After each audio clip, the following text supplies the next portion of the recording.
കണ്ടെയ്നറുമായി പോയ MSC Elsa 3 കടലിൽ മുങ്ങിയതാണോ അതോ മുക്കിയതാണോ? കടലിന്റെ കാണാകയങ്ങളിൽ മുങ്ങിപ്പോകണമെന്ന് ആരോ ഉറപ്പിച്ച് കടലിലേക്ക് അയച്ച ചരക്കുകപ്പലായ MSC എൽസ 3 കുറെ സംശയങ്ങളും നിഗൂഢതകളും മറച്ചുവെച്ച് കടൽ കൊണ്ട് ജീവിക്കുന്ന കുറെ പച്ചയായ മനുഷ്യരുടെ വെള്ളം വറ്റിച്ചപ്പോൾ നമ്മൾ അറിയാതെ പോയ കുറെ കാര്യങ്ങൾ പരിശോധിക്കാം. Welcome to Sreenik vlog.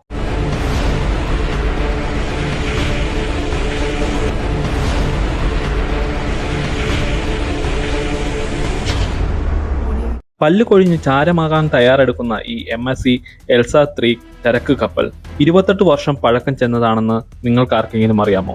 Elsa 3 1997 വേൾഡിൽ തന്നെ ഏറ്റവും വലിയ ഷിപ്പിംഗ് കമ്പനിയായ ജനീവ ബേസ്ഡുള്ള MSC ഗ്രൂപ്പാണ് ഇത് രൂപകൽപ്പന ചെയ്തത്. അവരുടെ ഹെഡ്ക്വാർട്ടേഴ്സ് സ്വിറ്റ്സർലൻഡാണ്. തികച്ചും ന്യായപരമായ ഒരു ക്വസ്റ്റ്യൻ ആണ്, 28 വർഷം പഴക്കമുള്ള ഈ കപ്പൽ ഇത്രയും ദൂരം താണ്ടി ഇവിടെ വന്ന് ഇത്രയും കണ്ടെയ്നർ എടുത്തുകൊണ്ട് പോകുന്നത് എന്തിന് എന്ന്.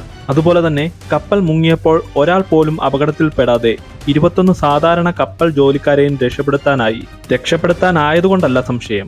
ഈ 21 പേരെയും ഇന്ത്യൻ കോസ്റ്റ് ഗാർഡ് രക്ഷിച്ചപ്പോഴും 3 പേർ ഒരു കപ്പലിലെ ഏറ്റവും ഇമ്പോർട്ടന്റ് പേരായ കപ്പലിലെ അടുത്ത് തന്നെ അറിയാവുന്നവർ കപ്പലിന്റെ അടുത്ത് തന്നെ നിലയുറപ്പിച്ചിരുന്നു. Captain, chief engineer and engineer ആണ് ഇവർ 3 പേരും. ഇവരെ എന്തിന് ഇത്രയും നേരം കപ്പൽ താഴ്ന്നുവരെ അവിടെ നിന്നു? അതും ഒരു സംശയത്തിന് ഇടയാക്കുന്ന ഒന്നാണ്. ഒരു പക്ഷേ അവർ അവരുടെ ഓണറിനെ വിളിച്ചിട്ടുണ്ടാകാം. അത് അവിടെ നിൽക്കട്ടെ. നമ്മുടെ കോസ്റ്റൽ അതിർത്തിയോട് ചേർന്നായതുകൊണ്ട് തന്നെ ഇന്ത്യൻ നേവിക്ക് അത് മുങ്ങുന്നതിന് മുമ്പായി എന്തെങ്കിലും ചെയ്യാമായിരുന്നു. പക്ഷേ കപ്പലിലുള്ളവർ കപ്പൽ താഴാൻ വേണ്ടി കാത്തിരുന്നു. അത് എന്തിനു വേണ്ടി? നിങ്ങൾ ചിലപ്പോൾ കേട്ടിട്ടുണ്ടാവും, ഒരു കപ്പൽ നിർമ്മിച്ച് പുറത്തിറക്കുന്നതിനേക്കാളും ചെലവ് വരും ആ കപ്പൽ പൊളിക്കാൻ അല്ലെങ്കിൽ ഡിമോളിഷിംഗ് ചെയ്യാൻ.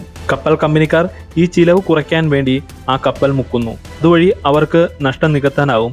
ഇൻഷുറൻസും ക്ലെയിം ചെയ്യപ്പെടും. കുറെ വർഷങ്ങൾക്ക് മുമ്പ് ഇന്ത്യൻ കോസ്റ്റൽ അതിർത്തി കഴിഞ്ഞ് ഒരു ആളൊഴിഞ്ഞ കപ്പൽ കയറി വന്നു. പക്ഷെ ഇപ്പോഴും ആർക്കും അറിയില്ല ആ കപ്പൽ ആരുടെയാണെന്ന്, എന്തിനു വന്നത് എന്ന്. ഞാൻ പറഞ്ഞു വരുന്നത് എന്താണെന്ന് നിങ്ങൾക്ക് വ്യക്തമാകുന്നുണ്ടെന്ന് ഞാൻ വിശ്വസിക്കുന്നു. അല്ലെങ്കിൽ MSC എൽസ 3 ഇത്രയും അധികം കണ്ടെയ്നർ എന്തിനു കൊണ്ടുവന്നു? അതും കാലി കണ്ടെയ്നർ. അങ്ങനെ കാലി കണ്ടെയ്നർ കൊണ്ടുവരുന്നതിനും നഷ്ടമുണ്ടാകില്ലേ?